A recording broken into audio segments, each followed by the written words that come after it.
PCS pre मैं qualify रहा हूँ। सरस्वती शिशु मंदिर से मैंने पढ़ा है। शिशु कौ से लेकर के 8वीं क्लास तक मैंने यहाँ सन 2000 में हमने एनएसयूआई को ज्वाइन किया। भारत अध्यक्ष का टिकट पार्टी ने मुझे दिया, वो भी एक तरफा मार्जिन से मैं जीत करके जो है आगे बढ़ा। मुझे याद है वो काली रात जब हम राज्य के लिए दिल्ली कूच करने की हमने बात करी, तो मैं गांव से पलायन कैसे रोकें, हमको यहाँ पर यदि शहरों जैसी स्वास्थ्य सुविधाएं मिले, शहरों जैसे जो है पेयजल व्यवस्था मिले, शहरों जैसे हमारे स्कूलिंग, शहरों जैसे हमारी सुविधाएं हमको मिले, तो हमारा युवा क्यों यहाँ से पलायन करेगा। देखिए, नाम है पहाड़, और पहाड़ में रहने वाला हर पहाड़ी पहाड़ जैसी समस्याओं से जूझ रहा है।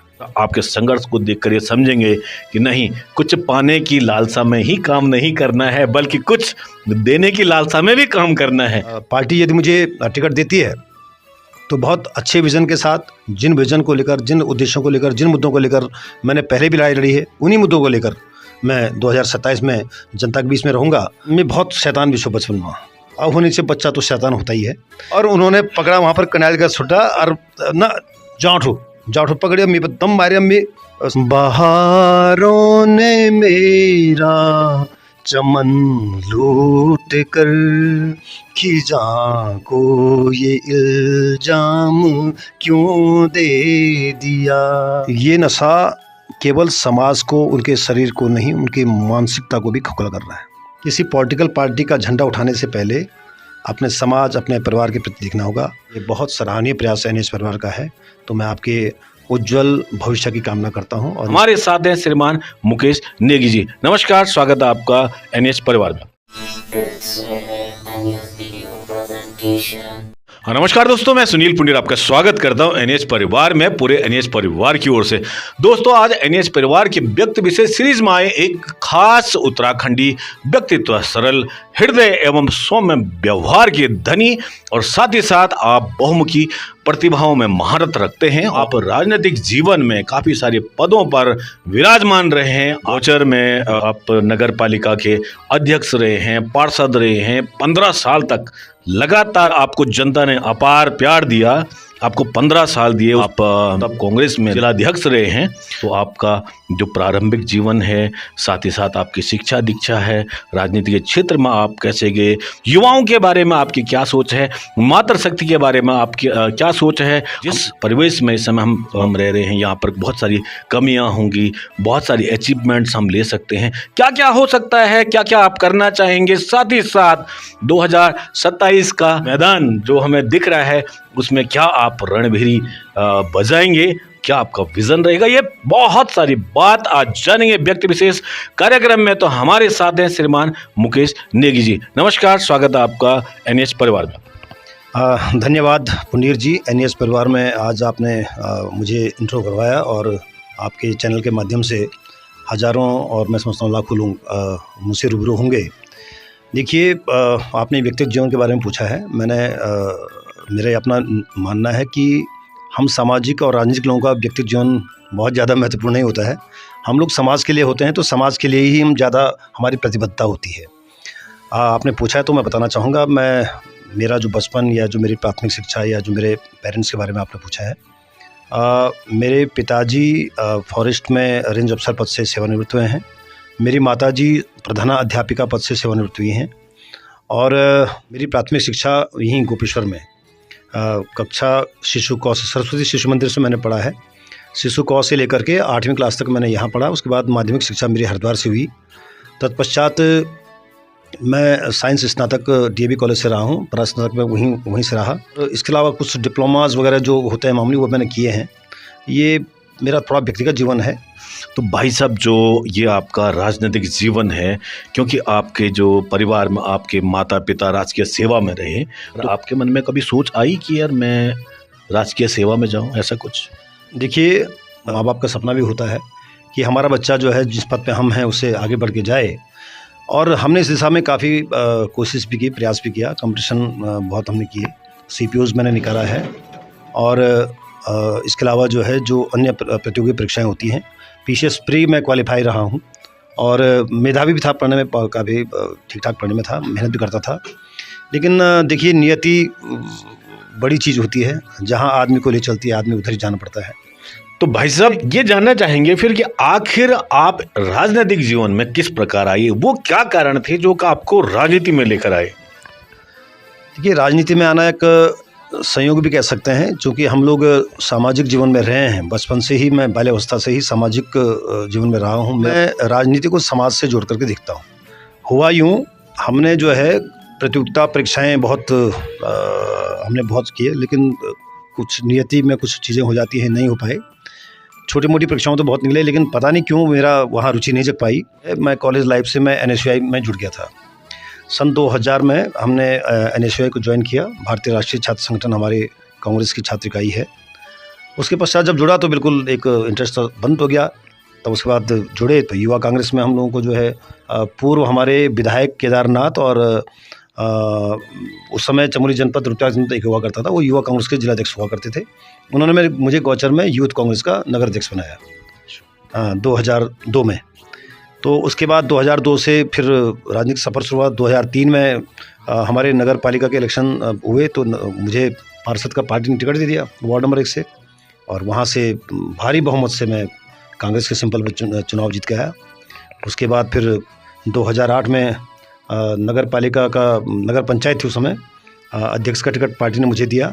वो भी एक तरफा मार्जिन से मैं जीत करके जो है आगे बढ़ा।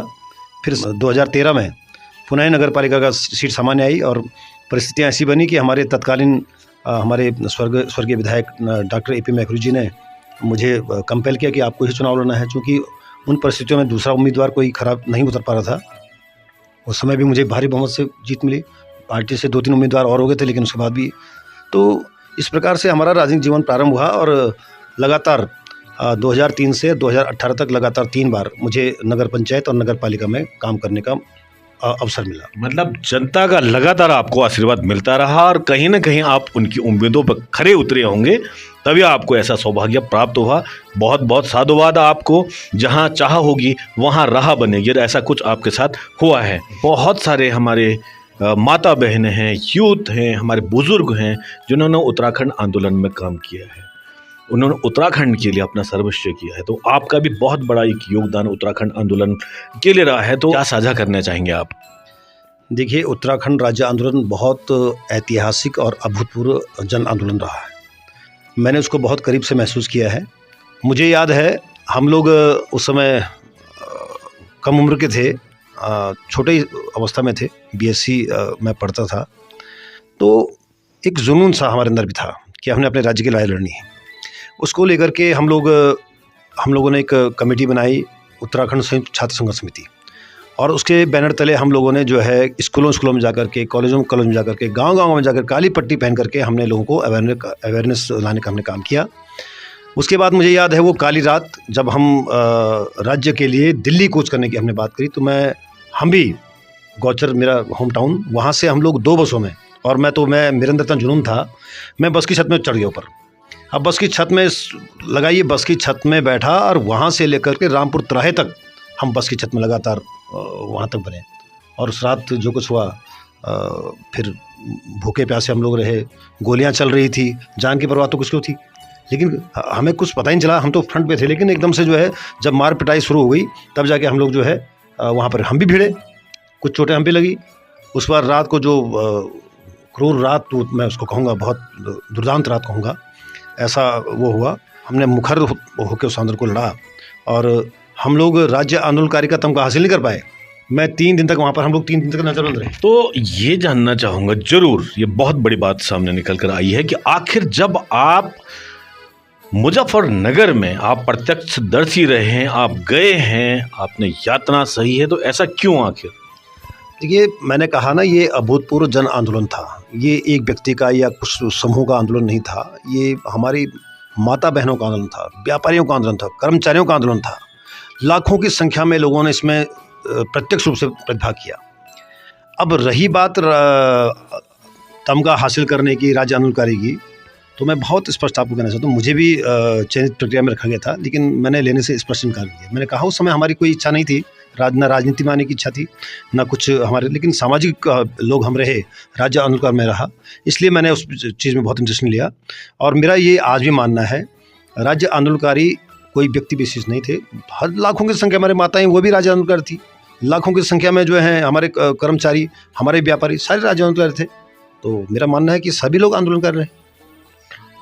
ये आपकी जो सोच है ये कहीं ना कहीं आपको अन्य लोगों से अलग करती है, क्योंकि इस भौतिकतावादी युग में जहां एक हाथ दें और एक हाथ लें का पर्याय चलता है, वहां अगर आपने उत्तराखंड राज्य के लिए उस स्तर तक कार्य किया है, कहीं ना कहीं आपने ये सोच रखी कि नहीं मुझे तगमा नहीं चाहिए, बल्कि ये मेरी ड्यूटी थी, ये तो मुझे करना ही था। तो इसके लिए पूरे एनएच परिवार आपको सैल्यूट करता है कि हमारे उत्तराखंड में अगर हर एक युवा इस तरह की सोच रखे तो कहीं ना कहीं हम काम तो करते रहेंगे, लेकिन ये नहीं कहेंगे इसका प्रत्युत्तर हमें चाहिए, क्योंकि प्रत्युत्तर सामने से खुद ब खुद आ सकता है, भले ही वो किसी अन्य रूप में आए।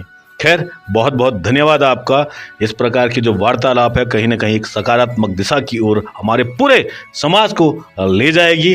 कई सारे ऐसे युवा होंगे जो आज आपकी जीवनी को देखकर, आपके संघर्ष को देखकर ये समझेंगे कि नहीं, कुछ पाने की लालसा में ही काम नहीं करना है, बल्कि कुछ देने की लालसा में भी काम करना है। वाह, एक नई सोच। नमन है पुनः आपको।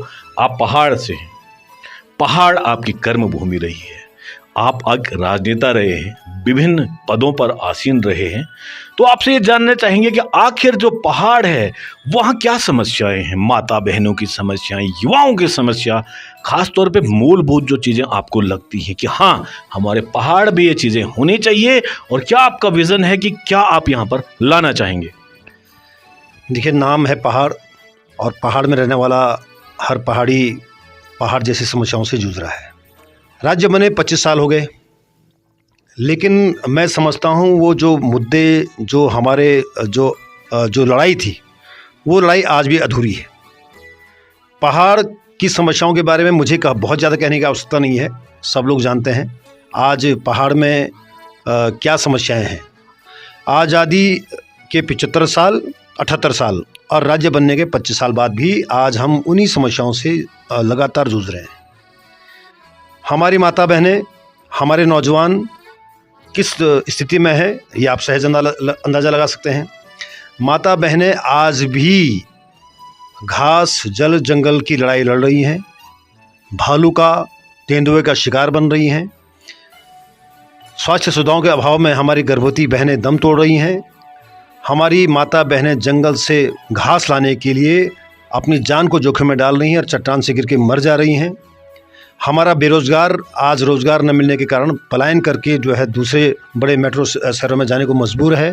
बहुत सारी बातें हैं, मैं सारी बातों को बोलूँगा तो आप समझ सकते हैं, इसमें बहुत समय लगेगा।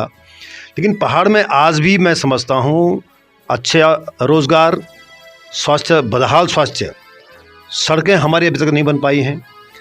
स्कूल हमारे आप समझ सकते हैं कई स्कूलों का उच्चीकरण होना बाकी है। हमारा लाइफलाइन, हमारा पेयजल के लिए आज हम जूझ रहे हैं। तो मैं समझता हूँ बहुत सारी समस्याएं हैं। जंगली जानवरों के साथ आज हमारा मुठभेड़ चल रहा है, आज भी चल रहा है। तो ये समस्याएं हल होने का नाम नहीं ले रही हैं, ये समस्याएं बढ़ती जा रही हैं। मेरा बहुत स्पष्ट विज़न है, पहाड़ के अंदर हमारा युवा है, वो स्किल्ड है, वो उसके अंदर कोई टैलेंट की कमी नहीं है, लेकिन उसको रोज़गारपरक दिशा में आगे बढ़ाने के लिए सरकार को प्रयास करने होंगे। हम अपने गांव से पलायन कैसे रोकें? हमको यहाँ पर यदि शहरों जैसी स्वास्थ्य सुविधाएं मिलें, शहरों जैसे जो है पेयजल व्यवस्था मिले, शहरों जैसे हमारे स्कूलिंग, शहरों जैसे हमारी सुविधाएं हमको मिले, तो हमारा युवा क्यों यहाँ से पलायन करेगा? बिल्कुल बिल्कुल, ये जो आपने बहुत महत्वपूर्ण मुद्दे बताए, जल, जंगल और ज़मीन के साथ साथ पलायन, तो ये बहुत महत्वपूर्ण मुद्दे हैं। अब क्योंकि सामने कहीं ना कहीं दूर दिख रहा है 2027 में कुछ होने जा रहा है, लोकतंत्र का एक पर्व होने जा रहा है, तो एक राजनेता के तौर पर आप इसको कैसे लेकर चलते हैं? देखिए, मैंने भारतीय राष्ट्रीय कांग्रेस से 2022 का चुनाव लड़ा है, कर्मत्याग विधानसभा से। कुछ वोटों से मैं चुनाव नहीं जीत पाया, लेकिन मैंने संघर्ष की राह नहीं छोड़ी। देखिए, 4 साल पूरे बीत गए हैं और जब से चुनाव हारा हूँ तब से लगातार जल, जंगल, ज़मीन और पहाड़ जैसे जो मुद्दे हैं, उन मुद्दों को लेकर लगातार जनता के बीच में एक्टिव हूँ। आज जो हमारे इश्यूज़ हैं इस पहाड़ को बचाने की, और मैं बहुत स्पष्ट और खुले शब्दों में कहना चाहता हूँ, देखिए, पहाड़ पर पहाड़ियों का नहीं, बाहरी लोगों का कब्जा ज़्यादा हो गया है। मुझे कहने में कोई गुरेज नहीं है। आज हमारी ज़मीन बिक चुकी है, हमारे जंगल बिक चुके हैं, हमारा चाल खाल नौला हमारा बिक चुका है। इस बात को हमको समझना होगा। मूल निवास सशक्त भू कानून, इस बात को लेकर हम बहुत डिटरमाइन हैं। और मैं कट ऑफ डेट 1950 को लेकर के बहुत मेरा साफ कहना है। मैं इस मुद्दे को लेकर, क्योंकि मैंने उत्तराखंड राज्य की लड़ाई लड़ी है और मैंने हमेशा, मैं जब क्षेत्रों में जाता हूं तो हमारा पूरा क्षेत्र पहाड़ी क्षेत्र है। मैंने पहाड़ की जो समस्याएं हैं, हमारे माता बहनों की जो समस्याएं हैं, हमारे युवाओं की जो समस्याएं हैं, उन सबको बहुत नज़दीक से देखा है। तो मेरा ये मानना है कि 2000 शायद ठीक है चुनाव होगा और निश्चित तौर पे हम लोग जनता के बीच में तो एक संघर्षशील व्यक्ति को आगे आना होगा। पार्टी यदि मुझे टिकट देती है तो बहुत अच्छे विज़न के साथ, जिन विज़न को लेकर, जिन उद्देश्यों को लेकर, जिन मुद्दों को लेकर मैंने पहले भी लड़ाई लड़ी है, उन्हीं मुद्दों को लेकर मैं 2027 में जनता के बीच में रहूँगा। और मुझे पूरा विश्वास है जनता सब देखती है, मौका मिलना चाहिए काम करने का। जब तक आदमी को मौका नहीं मिलेगा आदमी काम नहीं कर पाएगा, इसलिए मौका मिलेगा। हम लोग सारे विज़न के साथ, जो हमारा विज़न है शिक्षा, स्वास्थ्य, पलायन, बेरोज़गारी और महिला सशक्तिकरण, मातृशक्ति का सम्मान, इन तमाम मुद्दों को लेकर, और विकास की तो बहुत सारी बातें हैं। विकास एक सतत प्रक्रिया है, हमारी भूमिका उसमें सकारात्मक हो, हमारी भूमिका उसमें बहुत प्रभावी हो। इन मुद्दों को लेकर हम 2027 में जनता के बीच में रहेंगे। चलिए, बहुत बहुत शुभकामनाएं, क्योंकि जो आपकी सोच है कहीं ना कहीं उस दिशा की ओर चलती है जहां कि इंसान सोचता है और सोचने के बाद कर्म करता है और उसके बाद फल की चिंता नहीं करता है। क्योंकि इससे पहले जो आपने बताया कि उत्तराखंड राज्य आंदोलन में जिस प्रकार आपकी भूमिका रही है, और आपने बाद में उसको नगण्य रूप में लिया कि मुझे पुरस्कार नहीं चाहिए, बल्कि जो कार्य हो चुका है हम उसमें संतुष्ट हैं और सभी लोग का लगातार साथ साथ एक विकास हो, सतत विकास हो। आपने जो बोला बहुत शानदार आपके विचार हैं। बहुत सारे गंभीर मुद्दों पर हमने अब तक चर्चा की है, आपने बहुत सरलता से उन बातों को हमारे दर्शकों के सामने रखा है। अब थोड़ा सा इस माहौल को हल्का करते हैं। और भाई साहब, क्योंकि आप भी गढ़वाई च, अमी भी गढ़वाई च, क्षेत्र भी हमारा एक ही च लगभग। अब ये बतावा कि तुम मतलब बचपन के उठेंगी वे मतलब जो यादगार, क्योंकि बच्चा नटखट रहे थे, कनाई कुनाई कभी लगी हो तो कोई रोचक घटना। बिल्कुल पुनीर जी, आपने बहुत अच्छी बात बोली। और कनाइल तो हमारा तो भुजी भी होनी और सुरज भी होना, सतुड़ी नहीं सतुड़ी कनाइल दिन। तो मी तो बहुत अच्छी तरह से याद छे। मी जब आर छोटो छो हम तो गुप्सर रन छा, तो गाँव में जन छा, जन गाँव में कभी कार शादी ब्याह में चले या कभी कोई आयोजन में चले, तो मैं बहुत शैतान भी छो बचपन में। अब होने से बच्चा तो शैतान होता ही है। तो मेरे दादाजी मेरे दादाजी के भाई, छोटा दादाजी मेरा, वो आसाम राइफल में छा। तो वो थोड़ा फौजी आदमी होता ना, थोड़ा अब शरारती बच्चा बार शरारत करता है तो बड़ा वो हो जाता है। अब मैं उनकी जो है वो पहनते थे, वो असल में उधर रहे, वेस्ट नॉर्थ ईस्ट में रहे, तो उनकी आदत बन गई वो लहंगा, वो क्या बोलते हैं उसको पहनने क्या था, हाँ लुंगी पहन। अब मैं लगातार उनकी लुंगी खींचते। अब आदत से मुझे जो है, अब वो बहुत गुस्सा छो तो पर क्या कर सकते, छोटे बच्चे भी जो है उन्हें कर सकते। लेकिन मेरी एक आदत, मैंने उनको लुंगी खींची और उन्होंने पकड़ा वहाँ पर कनाइल का छुट्टा और ना जाठो पकड़े, मैं दम मारे, मैं संभल नहीं पाया। हमारा खंडर सा एक किचन था पुराना, तो कनाइल पूरा झुरमुर चो पूरा, अब मैं सीट वक्त पड़ी। अब आप समझ सकते हैं बहुत भयंकर मेरे को। और वो बेचारे उस बात उनको बहुत वो लगा कि यार मैंने ये क्या कर दिया। उस बार उन्होंने वहाँ से खींचा, पूरा कनाइल भुजान पड़ी में, हाँ आते वक्त उन्होंने तो उठाए और पूरा बॉडी मेरी बिल्कुल जो है लाल, तो कनाइल पूरी बॉडी पे लगी। तो उन्होंने जो छोटे बच्चे तो ज़्यादा स्किन बहुत सेंसिटिव होती है, तो एकदम से जो है उन्होंने, तो वो घटना मेरे मन मस्तिष्क में आज तक मुझे याद है। मैं कक्षा 1 में या 2 में पढ़ता रहूँगा। आज हम 50 की एज में हैं, तो वो मेरे दिमाग से नहीं उतरी आज तक वो घटना। तो वो बस मैं याद होनी चाहता हूँ भाई, रोमांचक घटना। तो भाई साहब, जब आपसे मेरी बात हो रही थी तो हॉबीज़ के बारे में आपका पता चला, तो आपने बताया कि आप गायन भी करते हैं। गायन तो भाई साहब, ऐसा होता है कि देखिए, हम लगातार इन मुद्दों से, अब राजनीतिक मुद्दे हमने देखे, आपके जीवन के बारे में हमने जाना, आपका जीवन दर्शन के बारे में हमने जाना, लेकिन अब थोड़ा सा मतलब ऐसा भी चाहेंगे कि आप एक सुख सा कोई कुछ नगमे अगर गुनगुना दें तो। देखिए, हर व्यक्ति के अपने हॉबीज़ होती है, शौक और होता है। आप चाहें तो यहाँ पर हम हुड़का ला सकते हैं, ढोलक ला सकते हैं, क्योंकि स्टूडियो है तो। ढोलक का अच्छा। वो नहीं है। हल्के मैं आपको थोड़ा एक वो बताऊँगा। मुकेश जी मेरे बहुत फ़ेवरेट रहे हैं, मोहम्मद रफ़ी फ़ेवरेट रहे हैं। तो मुकेश जी का एक नगमा मुझे थोड़ा याद आ रहा है। मैं आपके सामने गुनगुनाऊँगा। बहारों ने मेरा चमन लूट कर खिजां को ये इल्जाम क्यों दे दिया। किसी ने चलो दुश्मनी की मगर किसी और का नाम क्यों दे दिया। ये मुकेश जी का नगमा है। बहुत सारे गाने मुझे भाई साहब, आप बाथरूम सिंगर नहीं हैं, ये बात तो तय है। आप ऐसा न कहें, आप ऐसा कहेंगे तो बाथरूम सिंगरों को थोड़ा सा अजीब लगेगा। आप ऐसा न कहें, आप ये कहें कि मैं प्रत्यक्ष सिंगर हूं तो मजा आया। फिर जब सुनने में आज मजा आया है तो फिर आपके साथ कभी बैठकर दोबारा से मतलब आपसे भी गवाएंगे और हम भी गाएंगे। एनएच परिवार आज कृतज्ञ है कि आप जैसी विभूति हमारे बीच में आई हुई हैं, जो एक बहुमुखी प्रतिभा के धनी व्यक्तित्व, राजनेता से लेकर आम आपकी जो विचारधारा है वो समाज को देने की है। आप ये भी नहीं सोचते हैं कि जिस हिसाब से हम आपसे बात करिए और दर्शक जान रहे होंगे कि आप में देने की प्रवृत्ति है, लेकिन उसके बदले क्या मिले उसमें आप कम विचार करते हैं। और इसी वजह से आपको लगातार जो 15 वर्षों तक मौका मिला जनता की सेवा करने का, वो प्रसाद आपको मिला है। तो कहीं ना कहीं आज आपके माध्यम से एक जीवनी, एक संदेश जन जन तक जाएगा। बहुत बहुत धन्यवाद, आप हमारे साथ स्टूडियो में आए। और इससे पहले कि हम आपसे विदा लें, दर्शकों से विदा लें, कुछ संदेश आपकी ओर से।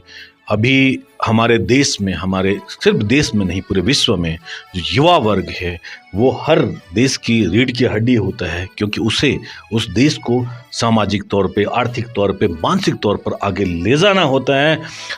पर ये जो ड्रग्स का नशा है, नशीली दवाओं का दुरुपयोग और अवैध तस्करी कहीं ना कहीं समाज में एक मतलब कलुषित भावना, संकीर्ण विचारधारा, मैं उसको कहूँगा, इस प्रकार के व्यक्ति समाज में लेकर आ रहे हैं। और उन युवाओं के लिए आपका संदेश जो कहीं ना कहीं नशे की काली छाया में फंसते जा रहे हैं, क्या देना चाहेंगे आप? युवा इस देश का भविष्य है और उनके हाथों में ही देश का पूरी बागडोर होनी है किसी न किसी रूप में। और हमारी युवा पीढ़ी यदि नशे की गिरफ्त में आएगी तो आप समझ सकते हैं इस देश का भविष्य क्या होगा। मुझे बड़ा दुख है और मैं लगातार कई घटनाएं देख चुका हूं। संपन्न परिवारों के बच्चे, चाहे वो गरीब परिवार के बच्चे हों, कोकीन, स्मैक, इस तरह के नशे से बहुत संलिग्न हैं।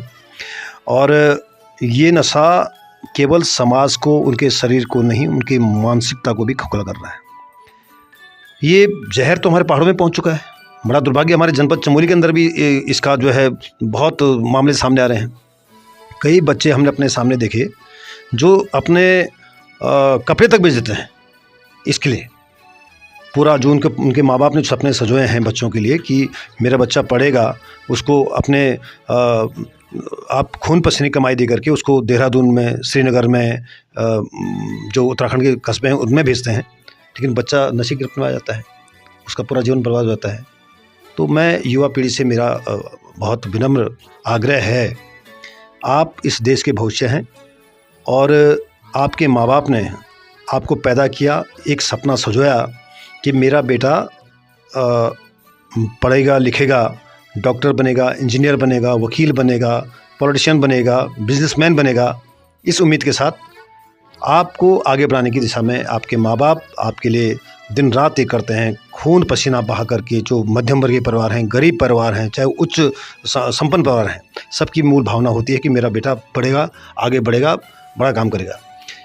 लेकिन अगर आप इस तरह के जंजाल में फंसोगे तो निश्चित तौर पे जो है ये आपके माँ बाप का सपना भी टूटेगा और आपका जीवन है वो भी तबाह हो जाएगा।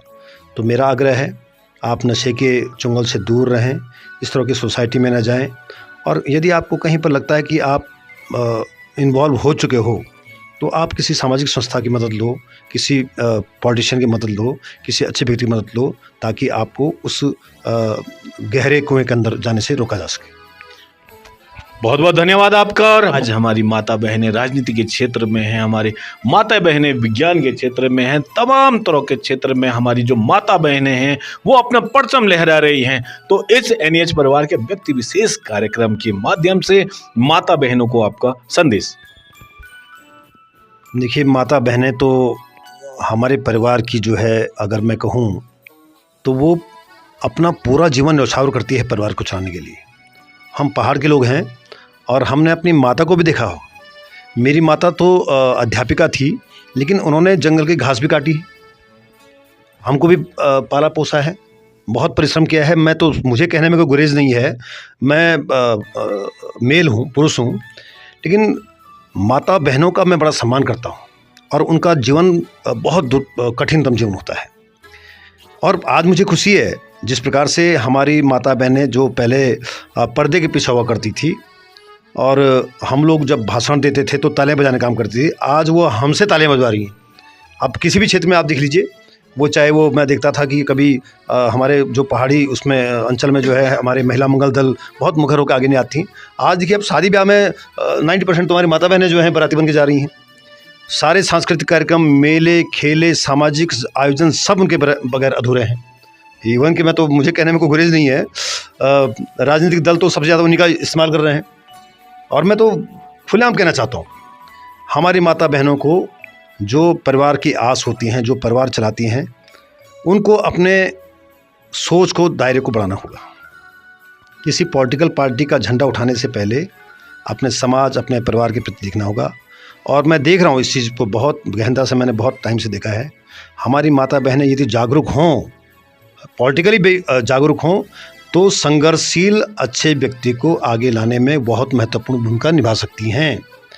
मैं यूँ नहीं कहता कि ये पार्टी, वो पार्टी, ऐसा है। हालांकि मैं भारतीय राष्ट्रीय कांग्रेस से हूँ, लेकिन मेरा बहुत मंतव्य, मेरा बहुत स्पष्ट कहना है, केवल हम लोग राजनीति के फील्ड में हों, चाहे कला के फील्ड में हों, चाहे हम सर्विस क्लास में हों, चाहे व्यापार में हों, माता बहनें मन बना लें, ठान लें कि हमने इस फलां व्यक्ति को आगे बढ़ाना है, ये फलां काम को आगे बढ़ाना है, तो उनको सकारात्मक दिशा में सोचने की आवश्यकता होगी।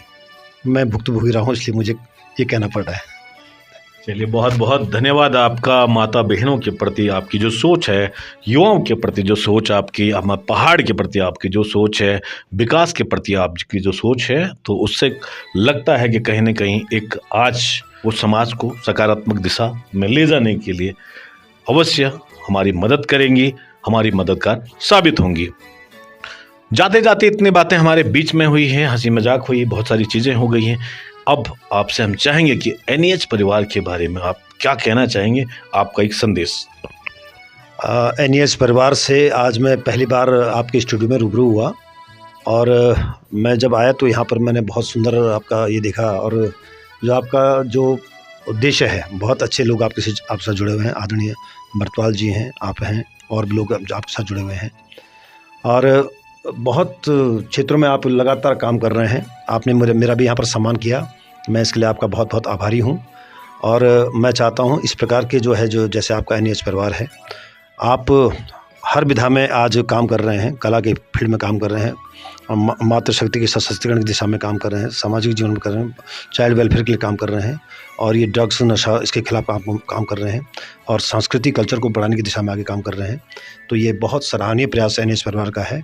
तो मैं आपके उज्ज्वल भविष्य की कामना करता हूँ, और निसंदेह रूप से कभी हमको अवसर मिला कि किसी न किसी रूप में हम आपके साथ खड़े हों, तो इसके लिए मैं निश्चित रूप से आपके साथ खड़ा हूँ। धन्यवाद। चलिए, बहुत बहुत धन्यवाद आपका। आज हमारे साथ उत्तराखंड के मृदुल व्यवहार के एवं सौम्यता के प्रतीक मुकेश नेगी जी। तो भाई साहब, बहुत बहुत धन्यवाद। और मैं आपसे अनुरोध करना चाहूँगा कि हमारी जो सम्मानित विभूतियाँ होती हैं, उनकी जो जीवनी है, उनको जन जन तक पहुँचाने के लिए आपका सहयोग अत्यंत ही महत्वपूर्ण होता है। तो आप जिस भी मीडिया साधन से हमें देख रहे हैं, तो आप इसको शेयर कर हमारे जो जितने भी लोग हैं, चाहे मैं उत्तराखंड की बात नहीं कर रहा हूँ, पूरे भारत की बात कर रहा हूँ, उन तक ये जीवनी पहुँचे। आपका बहुत बहुत धन्यवाद। मैं सुनील पुंडीर, एनएच परिवार, उत्तराखंड से।